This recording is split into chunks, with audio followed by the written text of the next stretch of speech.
We are live. We're live. Good thing We're I always confused. Like, are we live? Are we not live? We're just like, When is it happening? It's happening. We're live right now.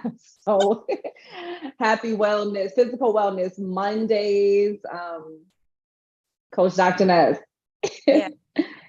Ew, you're saying we're talking about, I'm saying ew just because I can only imagine with processed meats, what we could be going into. Now, luckily for me, I don't eat meat. So maybe I'm not going to get so grossed out, but the process, process anything, right, is an issue. And there's a whole lot of processed vegan meats and all of that stuff. Yes. I feel like we talked about that a little bit, but yes. Yeah. So when we talked about the meat alternatives. Yeah, all of that, meat alternatives, the fake meats, all of that stuff, when they're processed, right? Like when they're not heavily processed, it's a whole different conversation. But in this case, America is made off of processed meats. We eat hamburgers and hot dogs, and this is like what we do. It's a part of the American culture, to have these things, right? And they're more affordable too. Now, how many of us grew up eating hot dogs, all the time, or, having, because they're quick, they don't cost a lot of money, eating hamburger meat. Yeah. Right. In different things. Okay. Throw it on I said you throw it on the grill when you have a cookout.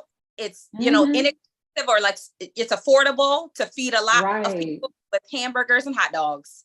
Yep. And also bacon, right? Ooh! Bacon, a huge one, and I mean, we're a bacon loving society. So, all right, let's get into this.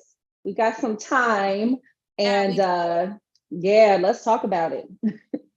So I will just say that I used to eat hot dogs, right? I used to eat beef hot dogs, but like I haven't had beef or pork in over 20 something years at this point, right? But then when I beef and the pork hot dogs, I switched to like turkey or chicken. They have chicken, about to say they have chicken hot dogs too. However, you have to be careful with those, because when you're looking at the ingredients, it'll say mechanically separated chicken, mechanically separated turkey, whatever it is, right? Okay. And then say towards the end, the casing is beef.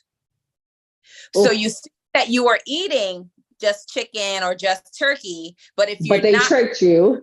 Yeah, because you've been bamboozled.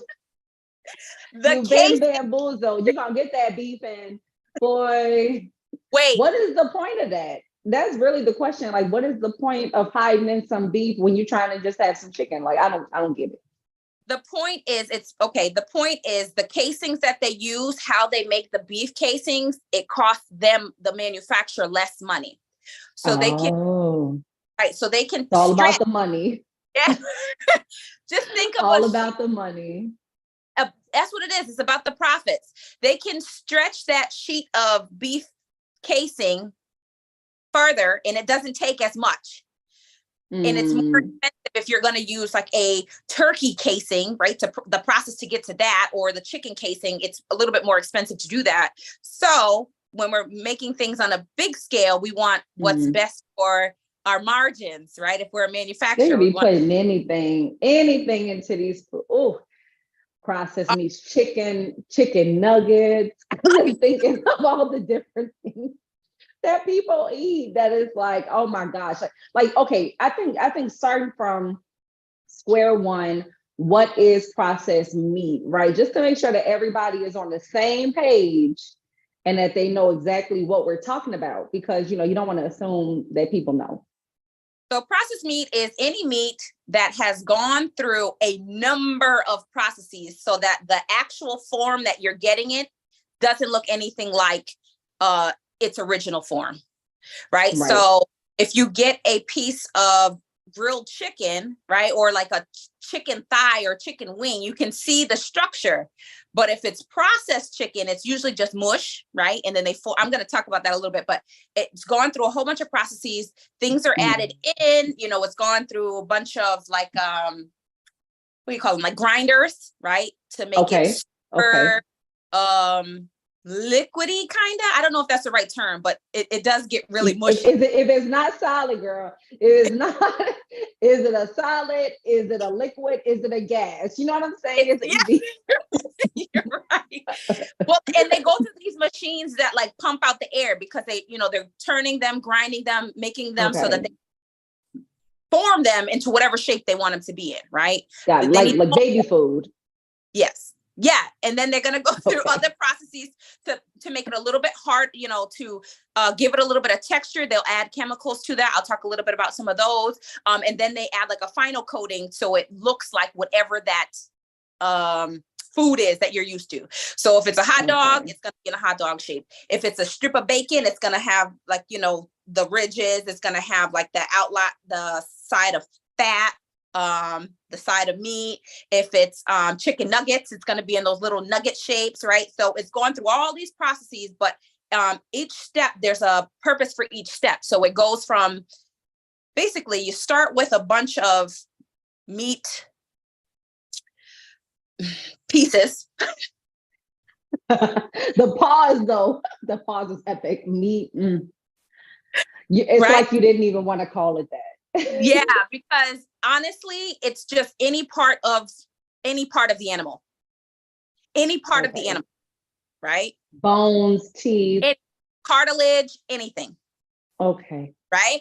And so that's what they start. And they start in these huge tubs of mechanically separated meat. Right? You know what? I'm not even going. This whole thing is making my stomach hurt. No, I mean, just imagining it is already making me like queasy. I'm like, oh, I may not last this as you might. No, you're gonna last. You're gonna last because there are alternatives. I will just say there is a short YouTube video that I encourage everyone to look up. You can literally go on YouTube and type in "How are hot dogs manufactured?" And you're going to see a whole bunch of videos. Look for short ones because they're short, concise, and you get the picture. But basically, it starts with a bunch of scraps of meat. They go through the grinders until they get into one form. Then you add in a bunch of chemicals to do whatever it is that you want it to do. You want it to have a specific color. You want it to have a specific texture. You want it to have a specific taste. You're adding all of these things in throughout the process so that at the end, you get that product that people know and enjoy. But we're going to take just a little bit of deeper dive into some of the things that they use, right? So if you can imagine, you have a whole bunch of meat scraps that we've just ground together. They're not going to just stick together by themselves. So a lot of times they have to use what they call binders. The purpose of the binder is like glue. It like basically glues the scraps together or keeps them into that whatever shape that you want it to be in. But binders, I think I do talk about one of the binders in here. So they have binders and then they have fillers. So some of the fillers they use corn syrup, right? And that it's supposed to improve the taste of these processed meats, right? A little bit of sweetness. However, corn syrup is a lot of sugar, right? And so that can affect those that have insulin instabilities, right? It can contribute to insulin resistance, weight gain, all of those things that are attributed to excess sugar in your blood, right? Another thing is soy, right? Soy protein. So we know that a lot of the alternatives use a lot of soy. So you have to be careful with those. But even the meat themselves do use soy proteins, and so those are supposed it's supposed to help with that. Yeah, that's interesting. Well, you got to when you read the labeling, you will see that they use soy proteins, and the purpose of that is to give it like a protein content. It's supposed to improve or increase the protein content. But see, here's the thing that I don't understand, because meat is a whole bunch of protein. So how do we need, these proteins from, like, I can't wrap my head around that right now. Because you have to remember that they're scraps. We're throwing in scraps. You don't know what percentage of the scraps is actual meat, like tissue, muscles of the actual animal, Oof, right? okay. They're what you're getting. So What they're like, in case you and I get no meat, let's throw in some soy. yes. So you get a Yuck. yes. Yuck. Ew, that's so gross. But no, I'm that's sorry, y'all. I'm biased. I really am. Like, just I mean, I already don't eat meat. I might be extra grossed out because of that. But it also, I'm also like in my mind imagining what you're telling me and what you're telling everybody here, and I'm just like, oh, that is. yeah. Ooh. The soy protein is a filler because, again, you don't know how much actual meat you're getting, in this process. And so that's why they put that in there. But Eating you a have hot dog full of teeth and cartilage and soy protein. skin. Who knows? But that's why that's why the soy, the protein, vegan protein hot dogs taste like regular hot dogs. It's basically the same thing. Okay, we're not drawing that conclusion, but I'm just thinking. I'm a thinker. But soy by itself or in excess, you have to be careful because it is a hormone disruptor, right? And it's especially your thyroid function. So you have to be definitely careful. Talked about that with the Yes. phytoestrogens and all that. Yep. Yes, so you have to be careful with the soy. So that's what they use as like a filler, right? So you have the corn syrup, then you have the soy, and I'm not sure I'm even saying this term right, but there's one, it's a thickening agent, right? So remember, we grind it up so it's almost liquid-like, because we need to fold it into all these different shapes that we needed to fit into based on whatever the final product is. Okay, making it like a little bit of Play-Doh. We need it to be moldable, right? There's a thing, I'm not sure if I'm saying it right. It's carrageenan, carrageenan, carrageenan. It's a thickening agent, right? And I've seen it, but I too don't know how to pronounce it, and I'm not about to embarrass myself. Well, so we're gonna go with what you said. Yeah, we say it with conviction, carrageenan, okay? Exactly. Believe in yourself, commit to it, and walk in pride. Just have that kind of confidence. That's what it is.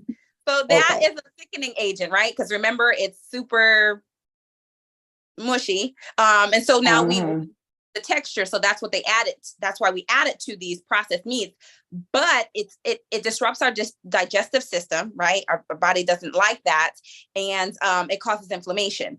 And we don't want to be in a pro-inflammatory state. We talked about this before. When your body is in a pro-inflammatory state, it's sending all of these cytokines to this site to try to protect itself, but it's causing more cell damage than good, right? And so if you're in a pro-inflammatory state, sometimes it leads to more chronic issues or condition. And so you have to be careful with that. Another thing, and Americans, where, especially over here, our bodies are inflamed all the time. Can we talk? All the time. Yeah, but it's like, that's not our natural state. Our bodies That's right. That's our cultural state. You understand? Yeah, it's our cultural state, how we live our lives, how we stress out all the time, what we're eating, what we're doing, what we're not doing. Yeah. It's true. It's true. The behaviors, that's why we got to change them. So we're working on it, right? We're educating ourselves. Take your notes. We're educating Come on, ourselves. Community. So now you know that it's gone from scraps to mush to form.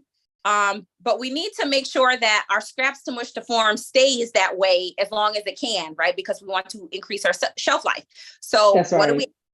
Preservatives! Yay! Yay! Yes, man. On the preservatives, right? And so one of them that they use is sodium nitrate. Okay, probably seen that on a lot of things that have extended shelf lives. Maybe I should say it like that, which I don't know if we talked about the shelf life of things and how they come up with those dates, and that the fact that when you see some products that have long shelf lives, they could have been manufactured 2 years ago, then they're on the shelf for, up to 3 years. And that's why and get anything that's close to the sell by date, because it could have technically been in rotation or sitting on a shelf or went from one store. And I've seen it. I have been seen there it. for half of your life and you ain't even know it. They had something about those Gerber jars. Oh, maybe I shouldn't have said the name, but there's a real. Never mind. We'll talk about that offline. We didn't hear it. Yeah, we didn't hear it. Okay, you talk about say that no more. Say no more. Woo, say no more. Okay, we'll talk about that offline and find a way to reintroduce that to the people. Yeah, like how the food Don't get us in trouble. The baby by like 2 years. I don't understand that. The baby is 7 months old and the food is 2 years old. How? The magic of preservatives. Okay, yes. So it's also adding preservatives to it. So we got fillers, we got binders and preservatives. Okay. Got things to add to, to the texture, right? But there's another that comes along with these processed meats, right? And so in order to, I don't want to say solidify, but basically to get its form, they do have to go under a lot of heat, right? And so there are what they call PAHs, which are polycystic aromatic hydrocarbons. So that's just fancy med chem term for things that could possibly cause free radicals in your body. And so that's all I'm about to say. I'm about to say, this sounds bad. It sounds like it's, yeah. It sounds like it leads to an early death. That's what it sounds like. Well, you have to remember that when these things are not naturally occurring in our body, these processes, our bodies are trying to protect themselves.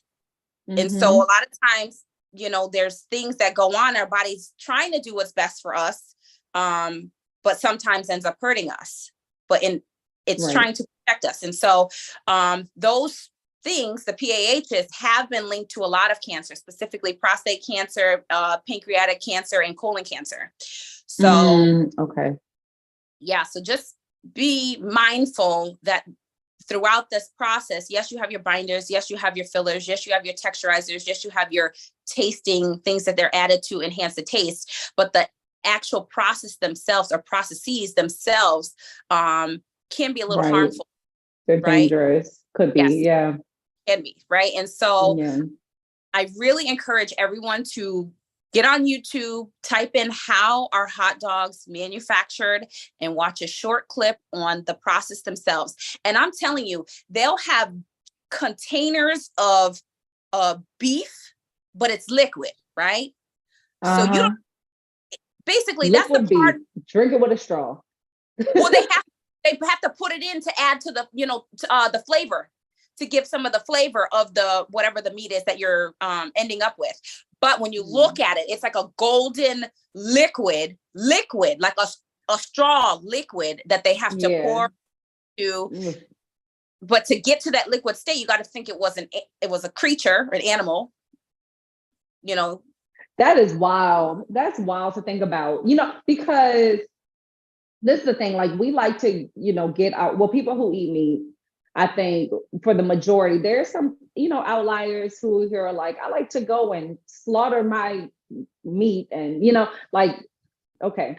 But for the vast majority of people living in Western society, they want their meat to just look like, they don't want it to look like where it came from. They don't want to think about the fact that somebody had to, murder the animal in order to make it happen. And so it's like, okay, we become comfortable with these things. Like, okay, it don't look like how many people do you know don't like to eat the whole fish with the head on?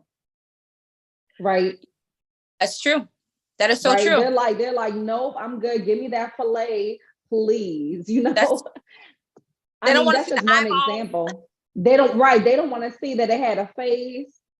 Right. For the majority, I'm saying for the majority of people. But I have seen, obviously this be different in different cultures, right? Like we were just in South Africa and they had goat's head, right? Or sheep's head. That sheep's head that they were eating, from the sheep's head, the entire head, you staring at it right in your face, and then I used to live, when I was living in the Bronx, lived up the block from a slaughterhouse. And so people wanted to go and get their meats, you know, they can go there, freshly get Yeah. their animal slaughtered and get their meat fresh, and they could see right then and there like where their meat came from. Yep. And you know, and so there's this strange mentality that we have where it's like, okay, I'm a good person, so I don't want to contribute to killing animals, but I will eat the meat from the dead animal. Like it's just you Okay. know, like I don't quite get it, but I don't know. We just Anyway, say I okay. don't know where I'm going with that, but Just say okay, right? Like okay, you don't want to see the actual process. You just want to enjoy the final product. Okay. Mhm. Okay. Yeah. I don't know. I'm moving towards this idea that, and I think I talked about it before, right? Where it's like, as humans, to be connected to how we are naturally, right? Mhm. Where, and again, like, you know, everybody's not going to agree with me on this. I'm just sharing with you my thoughts, right? I'm not saying that my thought is like the way that everybody should be thinking, but I want to learn more about how to forage because I eat, you know, mostly vegetables. I do Yeah. know how to fish, and and when I was younger, I didn't eat fish when I was younger. I did not eat fish, but I knew how to fish, you know, Mhm. and have caught fish and eaten them. Like those are the kind of skills that you want to be able to have to be connected Right. with like the natural way that we typically would have done things if we didn't have the convenience of the supermarket and of these processes, or these processes have convenienced us you know, astronomically, but at the same time, we're still having the process of how we're getting our food. We're letting somebody else feed us as Yeah. opposed to us learning how to feed ourselves, you know. And I guess that's really the point of it. It's not that I'm saying you got to go and stare the cow in the face as it's being, you know, because that's not something that everybody really wants to have that experience. But as long as we're not disillusioned about it, as long as we don't want to live in a fantasy world of like, this is, you know, I need my meats or I need my whatever to look so vastly different from what they looked like, you know, when they came, because the closer that you can see, like you were saying, those structures, that's the less process that it's going to be. And so if we're going to do something that's healthy for us, we need to be comfortable with understanding the origins of where we're getting our food from. Absolutely. That's I, it. I'm off my soapbox. That's I it. I don't know if this is the appropriate platform for it, but I absolutely want to have this conversation.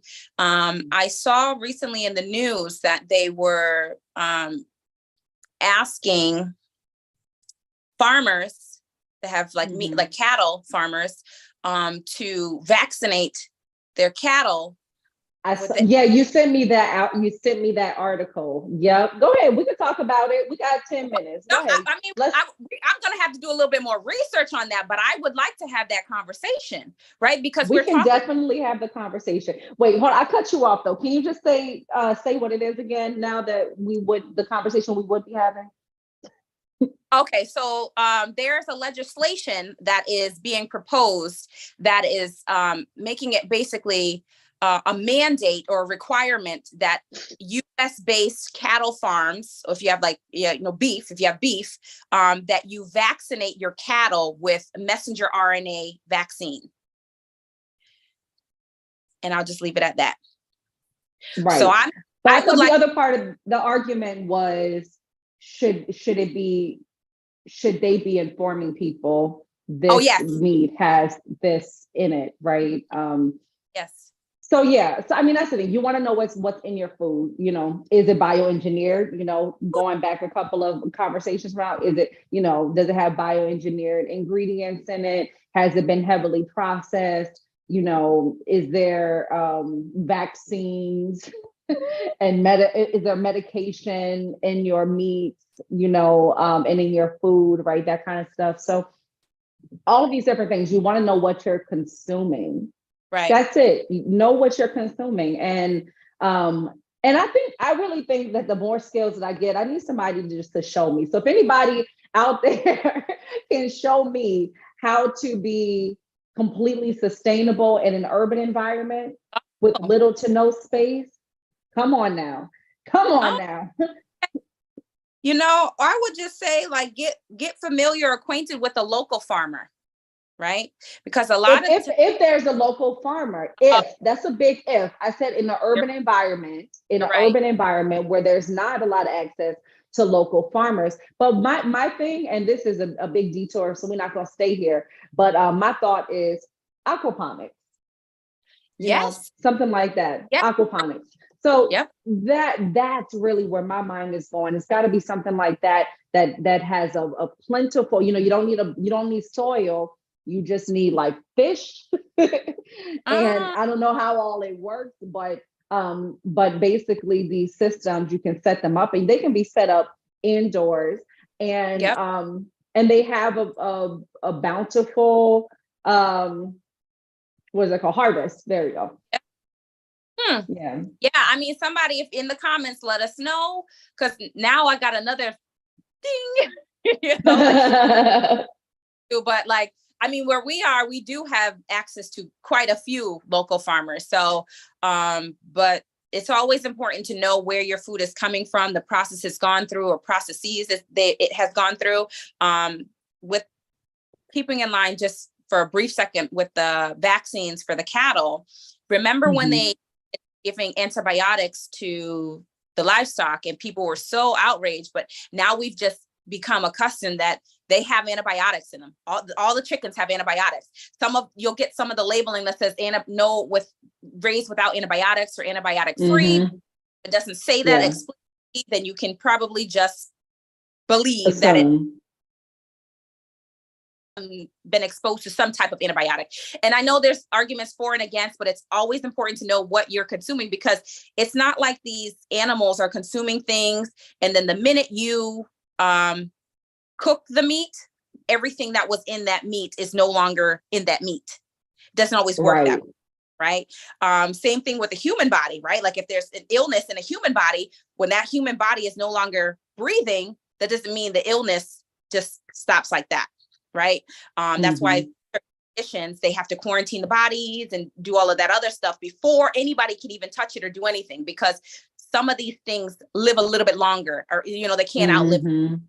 So just be mindful of that. And I want to say, like, if you want to do something convenient, or, you know, you're on a tight budget, consider doing like roasted chicken, right? Because you can get a chicken and roast it, and those chickens don't cost too much money, right? So get roasted chicken, grilled chicken. You could do roasted turkey, right? Like if you have to have like the meat on your sandwich, go with those, right? You use a slow cooker and pull it. We just did this the other day. You know, I don't eat meat, but I did this for my fiance.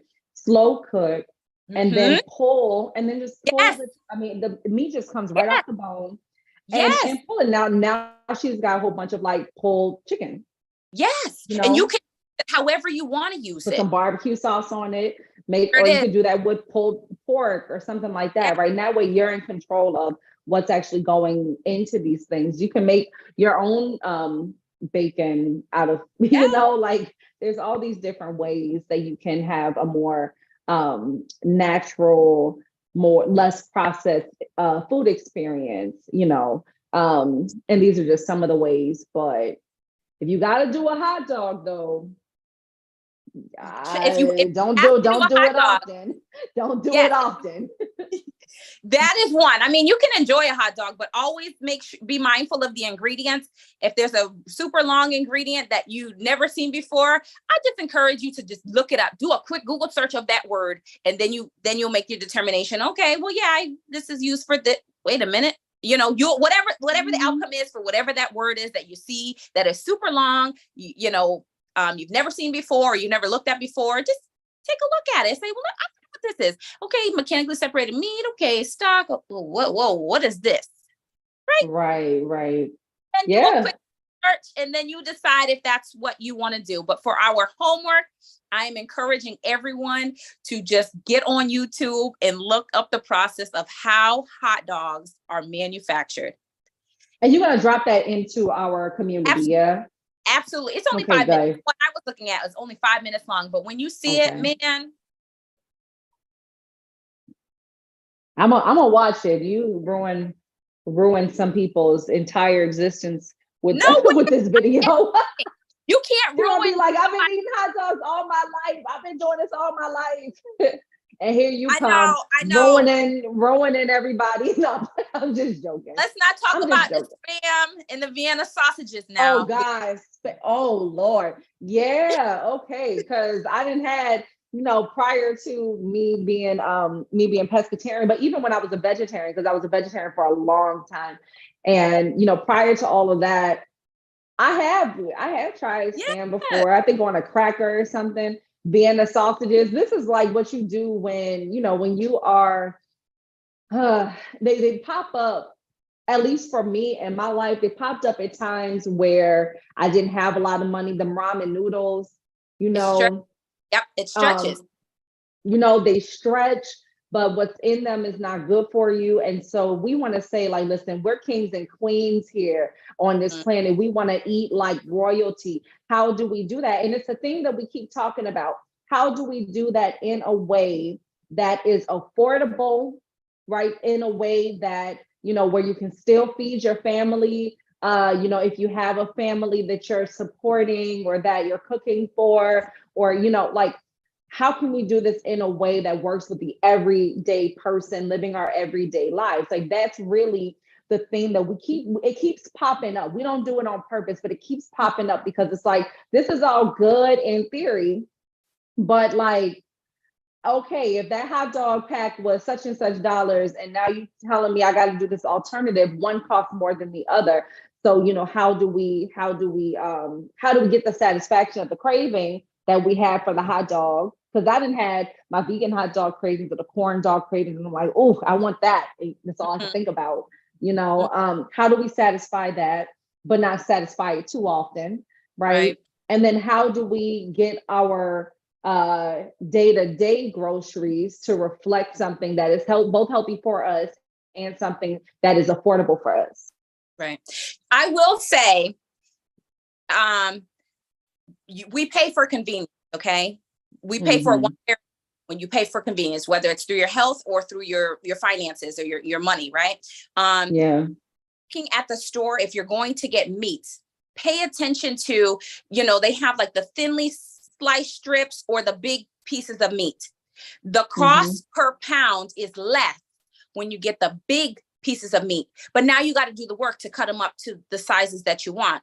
But the conveniently sliced ones, the ones that are like the nice little, little teriyaki strip chickens, those cost more per pound because they've already done the work for you.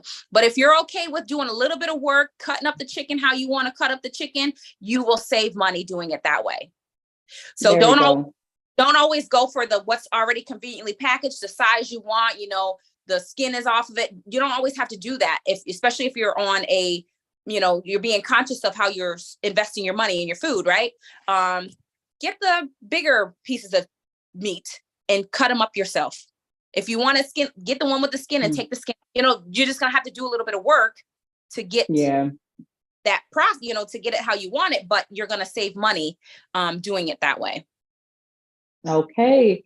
All right. Well, this was a good conversation. As always, I'm always happy when I can be a part of them. Thank you, Dr. Ness. Thank you. Wait, before you go, can you please tell the people, can you tell them about the challenge? Yes. Yeah, no, I can. Yeah. Okay. So, and I actually dropped this link into our, I guess, into the description here on YouTube. And then also I'll drop it into our group. But basically we're doing a challenge. The challenge will run from May 15th, which is the day after Mother's Day, through the 17th. And this is a challenge for new moms. So we're thinking about doing some challenges for our New Grow Healthier program. And so this is a health and fitness challenge for new moms. And so if you've got, a toddler, age 2 or under, right, all the way to you just gave birth, right? We're going to be focusing on postpartum, and specifically, this challenge is going to be geared towards sleep deprivation that's caused by having a baby or a young child. Wait, right?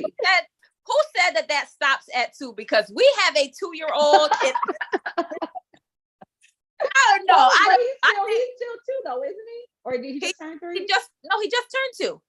Yeah, I mean, so exactly.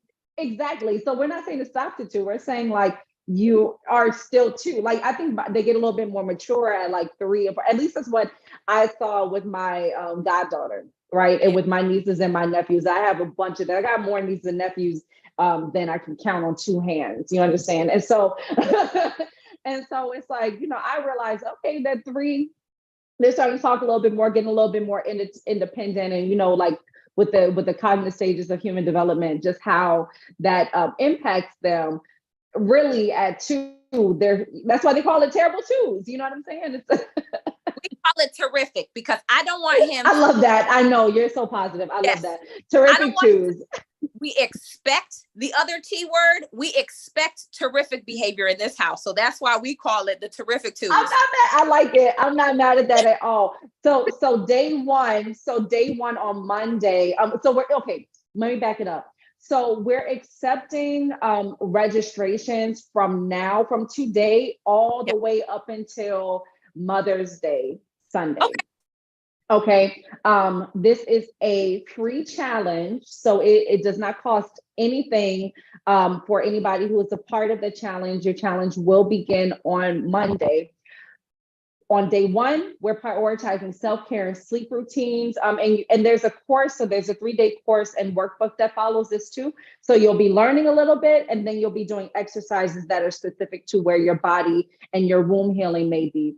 So they're prioritizing self-care and sleep routines. The exercise for that day focuses on Kegels and pelvic tilt. Okay. And then on day 2, you are learning and focusing your education around creating a sleep-friendly environment. And so, really going through that, working through that with the coaches. And this guy, I'm saying coaches, but me and Ness, if Ness will join in on the fun. And then the workout for that day is transverse abdominal contractions and modified planks. So core work, in other words. Yep. And then day 3 on Wednesday, we'll be ending out the challenge with napping and time management. So strategically napping. I'll be there for that one. There we go. And time management. There we go. We already got a commitment. Y'all heard it. Now you can't deny it. And then the exercise for that day will be low impact cardio. And so we'll have that component. You'll be able to self-pace it, but we'll also have a Zoom, where we can all hop on and kind of like talk about any difficulties and challenges that you may have had during that day. And so, I'll drop the link for how you register. And when you register, you'll meet up with one of our mentors, who will just basically ask you a couple questions about where you are, what you're looking to get out of the challenge and all that stuff, and make sure we set you up for success. And then after that, we'll go ahead and you'll be locked in for the challenge. So yeah. Yep. So yeah, if you're a new mom and you got a child who's like 2 years or younger, then this may be for you. If you feel like, yes, I absolutely have been lacking in my sleep, I've been, maybe having some, just basically, I don't have as much energy as I used to have before, right? If you want to get back to you, right? A lot of times I feel like what I've realized from just being around a lot of moms, right? Because as we all know, I don't have any children of my own, but like I said, I am an auntie to many, and I am a godmom to one. And, and just being a part of the village that raises the children when they're young, it's like so draining. So for moms who are raising, your babies and you're breastfeeding and you're doing all of that stuff, like the energy just sucks right out of you. So that, right. I just hit myself on the wall. Literally, yeah, exactly. So you can relate to that, then this also may be a challenge for you. You want to get back to feeling like you again, right? Like you are yourself and you have your identity, right? You didn't have to lose your identity in order to become a mother, right? And so like just coming back into that and prioritizing yourself for self-care as well. That's a big thing. And also if you're looking for the supportive community, you're looking for the help of your coaches and mentors, some accountability, some guidance, then that's what this is for. So yeah, I will definitely put that link here, and I'll also post it into our private community, so that folks can hop on the challenge and join, join the fun. That's awesome. That is an awesome Mother's Day gift for yourself, right? Like as a new mom or as a mom, like taking care of yourself is something that we often put to the back, right? Because we're so focused on taking care of everyone else. But it's important that we remember to take care of ourselves, because if we are depleted, then we are not serving anybody. We're just surviving, basically. Our hearts are in the right, but we're not operating at our optimal selves because we're not replenishing ourselves. So self-care is super important. And I think that this challenge is awesome, right on time for Mother's Day. Yes. I am excited. Yeah, definitely wanted to do something to honor moms. And I've just been around so many new moms. I think, the pandemic, I feel like the pandemic just like created a second like boomer generation where it's like all of a sudden there's all these babies around. And so I've been everybody was home, exactly. Doing what y'all do to get babies. You understand? So So that's the thing. I just been I have a lot of new moms in my life now, and I just been kind of thinking like, oh my gosh, we got to do something for Mother's Day that really honors this group of women, because just salute to all the moms in general, right? And definitely a big huge happy Mother's Day, but the new mom is like, there's so much to navigate, there's so much to navigate, and it can be hard to bounce back, the bodies. There's a lot of moms that are like, wow, yeah, my uterus or even my bladder has like never been the same, things like that, right? So like the pelvic floor muscle exercise, like all of those different things, we want to make sure that that we're addressing so that you can be the healthiest as you can be, Right. That's it. Woo! But that's our post Mother's Day challenge. It's called the Radiant New Mom Challenge. That's awesome. Yeah, Radiant New Mom Health and Fitness Challenge starts Monday, May 15th, but you can start registering right now. You have until Sunday to get it done. All right. There's a plug. Join. Link is in the description. So happy Mother's Day to all of the mothers and mother figures. Enjoy your day. I'm hoping that you have nothing but positive energy. You get rejuvenated. You get showered with love, as you should every day, but especially on this day. So happy Mother's Day. Some mother figures. Absolutely. All right. Well, signing off. Thank you for another amazing Physical Wellness Mondays. And see you next week. Thank you. See ya.